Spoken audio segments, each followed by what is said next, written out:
Oke, di video kali ini kita akan ngomongin tentang mengapa kita lebih suka menghabiskan waktu di media sosial daripada untuk membaca buku. Bagaimana kebiasaan dan pola pikir kita berubah seiring waktu sehingga malas untuk membaca buku. Apa aja manfaat tersembunyi dari membaca buku yang kita lewatkan? Kita semua pernah untuk malas membaca buku dan lebih suka bermain di media sosial. Namun bayangkan, jika kita bisa membangkitkan kembali semangat membaca kita, video ini akan membahas alasan mengapa kita itu malas membaca, pengaruh teknologi, dan kebiasaan harian, serta memberikan tips untuk mengatasinya. Selain itu, kita akan mengeksplorasi manfaat besar dari membaca buku yang lebih besar lagi. Langsung aja kita masuk ke poin yang pertama, mengapa kita lebih suka menghabiskan waktu di media sosial daripada membaca buku. Kita semua tahu teknologi seperti ponsel dan media sosial bisa menjadi sangat mengganggu dan mungkin kamu pernah mengalami hal tersebut. Kau pernah ngalamin lihatnya pengen baca buku, tapi akhirnya malah ngabisin waktu berjam-jam untuk scrolling sosial media, entah di Instagram, TikTok, dan YouTube sebagainya. Ini adalah masalah besar, karena kita jadi kehilangan waktu kita yang seharusnya bisa dipakai untuk hal-hal yang lebih produktif, seperti membaca buku. Notifikasi yang terus-menerus muncul, video pendek yang menarik perhatian, dan konten yang selalu baru membuat kita semakin malas untuk membuka buku. Pernah nggak sih kamu ngerasa lebih cepat bosan saat membaca buku dibandingkan scrolling sosial media? Itu karena teknologi dirancang untuk menarik perhatian kita dengan notifikasi, video pendek, dan konten yang selalu berubah. Otak kita jadi terbiasa dengan hiburan instan dan sulit untuk fokus dalam jangka waktu yang lumayan lama. Padahal, membaca buku itu memberikan banyak manfaat seperti meningkatkan fokus, mengurangi stres, dan menambah wawasan kita. Sayangnya, distraksi digital membuat kita lupa akan manfaat ini. Kita jadi lebih merasa cemas atau gelisah kalau kita nggak memeriksa ponsel dalam beberapa menit. Kebiasaan ini mengganggu ritme hidup kita dan membuat kita sulit untuk menikmati aktivitas yang membutuhkan konsentrasi, seperti membaca buku. Coba deh ingat-ingat lagi, kapan terakhir kali kamu bisa menikmati satu bab tanpa terganggu oleh ponsel ataupun notifikasi. Solusinya, coba deh kita buat jadwal khusus untuk membaca buku setiap hari. Meskipun cuma 15 menit atau bahkan sampai 30 menit. Ini nggak masalah banget. Mulailah dengan menetapkan waktu-waktu khusus di mana kamu bisa membaca tanpa gangguan. Misalnya, pagi sebelum beraktivitas, atau istirahat siang, atau sebelum tidur. Matikan notifikasi saat membaca buku dan buatlah suasana senyaman mungkin tanpa distraksi. Ciptakan ruang baca yang nyaman dengan cahaya yang cukup dan suasana yang lumayan tenang. Coba juga teknik seperti membaca di waktu yang sama setiap hari. Ini bisa membantu kita membentuk kebiasaan baru. Coba deh, kayak misalkan kita habis subuh langsung baca buku, atau bahkan sebelum tidur kita membaca buku. Dan ada suatu saat nanti, di saat kamu akan ada rasa nggak enakan ketika nggak melakukan kebiasaan tersebut. Yang kedua, bagaimana kebiasaan dan pola pikir kita berubah seiring waktu sehingga malas untuk membaca buku. Seiring waktu, kita semua mengalami perubahan dalam kebiasaan dan pola pikir. Dulu, mungkin kita sangat menikmati waktu membaca, tapi sekarang membaca terasa seperti tugas daripada kesenangan. Banyak dari kita yang merasakan perubahan ini dan mungkin kita bertanya-tanya, kenapa sih bisa kayak gitu? Faktor seperti kesibukan, stres, atau sekedar kebiasaan buruk yang terbentuk bisa menjadi penyebab utama. Saat kita semakin sibuk dengan pekerjaan, sekolah, atau aktivitas sehari-hari, waktu yang membaca itu jadi semakin berkurang.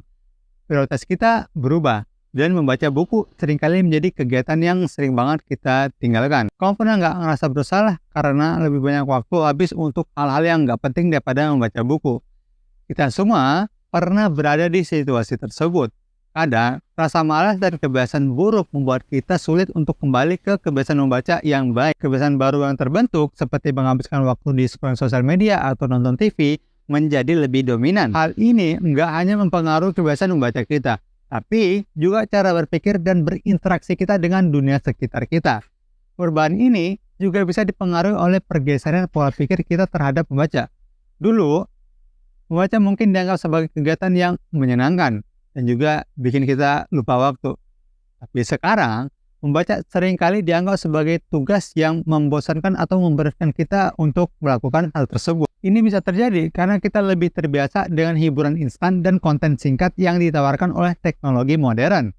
Membaca buku yang memerlukan waktu dan kesabaran menjadi kurang menarik dibandingkan dengan alternatif-alternatif ini. Kamu mungkin ingat nih, masa-masa di mana membaca buku adalah momen yang paling ditunggu setiap hari.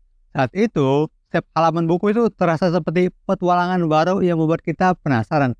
Sekarang, buku itu cuma hiasan doang di rak, berdebu dan semacamnya tanpa pernah dibaca, dan rasa bersalah dan penyesalan bisa muncul karena kita tahu bahwa kita kehilangan banyak hal berharga dari kebiasaan membaca ini. Kita bisa mulai dengan menetapkan tujuan kecil dan realistis untuk membaca. Contoh, baca 1 bab setiap malam atau 1 buku dalam 1 bulan.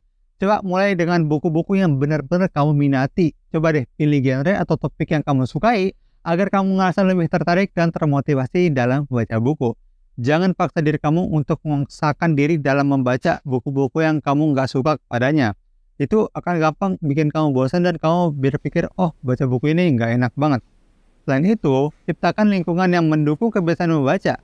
Buat sudut bacanya nyaman di rumah kamu dengan pencahayaan yang baik dan juga suasana yang tenang. Hindari juga gangguan seperti televisi atau HP saat kamu membaca buku. Kamu juga bisa membuat rutinitas membaca seperti membaca sebelum tidur atau di pagi hari di saat suasana masih tenang banget. Coba juga untuk bergabung dengan komunitas pembaca atau klub buku. Berinteraksi dengan orang lain yang memiliki minat yang sama bisa menambah semangat kita dan motivasi untuk membaca buku. Kamu bisa berbagi pengalaman, rekomendasi buku, dan mendiskusikan cerita-cerita yang telah kamu baca. Lalu yang ketiga, apa aja manfaat tersembunyi dari membaca buku yang kita lewatkan? Kadang kita lupa betapa bermanfaatnya membaca buku. Dalam kesibukan sehari-hari dan distraksi teknologi, kita sering melupakan manfaat-manfaat besar yang bisa kita dapatkan dari membaca buku. Padahal, membaca itu bisa meningkatkan fokus kita, mengurangi stres kita, dan bahkan buat kita lebih berempati kepada orang lain. Kehidupan modern yang serba cepat, serba instan membuat kita lebih sering mencari hiburan instan dan melupakan aktivitas yang memerlukan ketenangan. Bayangin deh, betapa berartinya beberapa menit membaca buku setiap hari untuk kesehatan mental dan emosional kita. Saat kita membaca, kita bisa melarikan diri dari masalah-masalah sehari-hari dan masuk ke dunia yang penuh petualangan dan pengetahuan. Ini gak cuma bikin kita lebih pintar, tapi bikin kita lebih bahagia juga. Membaca buku bisa menjadi sebuah meditasi di mana kita bisa berfokus pada cerita dan melupakan kekhawatiran sejenak. Nah, coba deh mulai dengan buku yang ringan dan juga menarik. Mungkin novel favorit kamu atau buku motivasi yang bisa memberikan inspirasi. Pilihlah buku yang sesuai dengan minat dan kebutuhan kamu saat ini. Contoh, kalau kamu lagi nyari inspirasi, coba deh pilih buku-buku yang penuh dengan kisah-kisah inspiratif. Kalau kamu pengen belajar sesuatu yang baru, pilihlah buku yang non-fiksi dan juga informatif. Jangan ragu untuk mencoba berbagai macam genre dan juga penulis baru. Ini bisa membuka wawasan dan memperkaya pengalaman kita dalam membaca buku. Kamu juga bisa membuat daftar buku yang ingin dibaca dan menetapkan target untuk menyelesaikannya. Contoh, baca 1 buku per bulan atau 20 halaman per hari. Dengan menetapkan target, kamu bisa lebih termotivasi dan juga lebih konsisten dalam membaca buku. Cari waktu khusus untuk membaca setiap hari. Kamu bisa mulai dengan membaca beberapa halaman di pagi hari sebelum memulai aktivitas atau di malam hari sebelum tidur. Coba juga buat suasana yang nyaman dan juga bebas dari gangguan yang tadi seperti aku sebutkan, matikan ponsel atau notifikasi. Dan kamu bisa menikmati waktu membaca dengan tenang. Ketika kamu mulai menerapkan tips yang tadi aku bagikan, kamu akan mendapatkan dan juga merasakan perubahan yang besar dalam hidup kamu. Awalnya mungkin emang sulit, tapi perlahan-lahan kamu akan menemukan kembali kegembiraan dan ketenangan dalam membaca buku. Distraksi digital mulai berkurang dan fokus serta konsentrasimu meningkat. Setiap halaman yang kamu baca membawa kamu ke dunia baru, memberi inspirasi dan menambah wawasan. Stres yang dulu sering menghantui kamu itu bisa berkurang dan kamu bisa menjadi lebih rileks dan juga lebih bahagia. Sekian konten kali ini, semoga bermanfaat. Like kalau kamu suka, subscribe kalau kamu suka. Kalau kamu suka video ini, kamu juga pasti akan suka video di sebelah kiri sini. Bye-bye, terima kasih telah menonton.